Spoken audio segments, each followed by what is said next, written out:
Doğal Düşün TV'ye hoş geldiniz. Gözünüz gibi baktığınız marullarınız acı olursa ne yapacaksınız? Aslında acı marul merkezi sinir sisteminizi etkileyerek acıya karşı direncinizi arttırır. Ancak yemek kolay değildir. Hele bir de limonlayıp şöyle kütür kütür yiyeceğinizi düşünürken böyle bir durumla karşılaşmak hiç de hoş olmasa gerek. Peki marullarımız neden acı olur?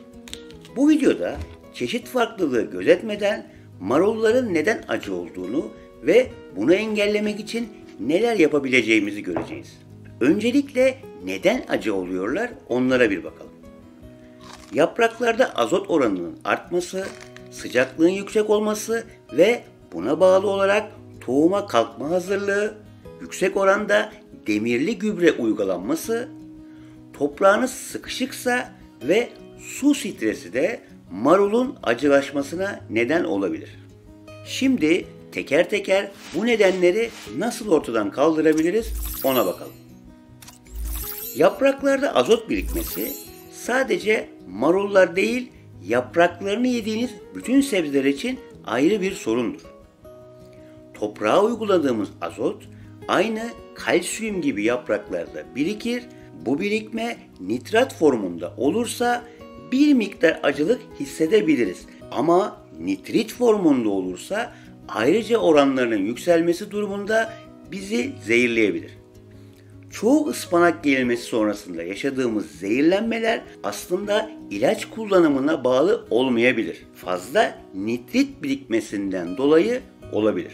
Bunu engellemek için öncelikle her mahsulde olduğu gibi fazla azot kullanma alışkanlığını terk etmek gerekir. Yaşanılan sorunların çok büyük bir oranı fazla azot kullanımından kaynaklanır. İkincisi, marul suyu sever diye toprağı nemli olmaktan ziyade çok ıslak olursa oksijensiz ortamda yaşayan organizmalar topraktaki nitrat formlarını zehirli nitrite çevirir. Bu da yaprakta birikerek durduk yerde marulun acılaşmasına neden olur.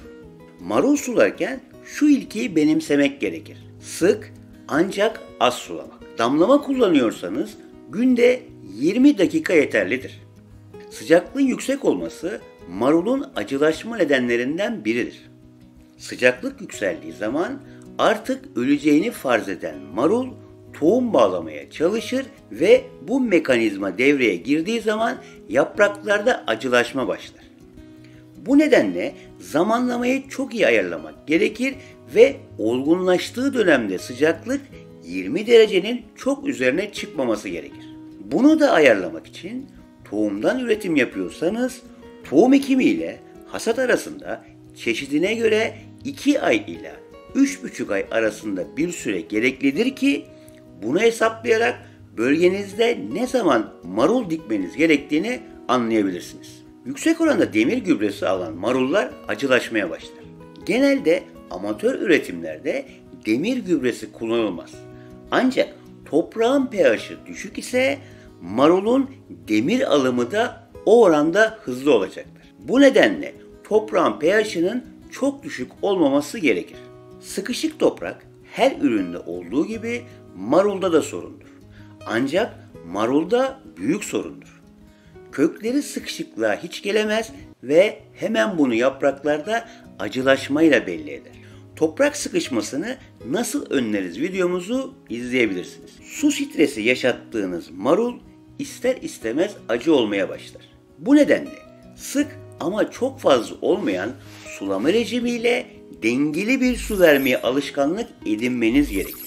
Bir de dengesiz aralıklarda sulama yapma alışkanlığınız varsa bunu acilen terk edin. Bir ürün 3 günde bir sulanacaksa bir seferinde 4 gün, diğerinde 2 gün, sonrasında 5 gün gibi sulama yapmak bitkide stres oluşturur. Bir videonun daha sonuna geldik. Kimsenin sizi doğal düşünmekten alıkoymasına izin vermeyin. Sağlıklı kalın, sağlıcakla kalın.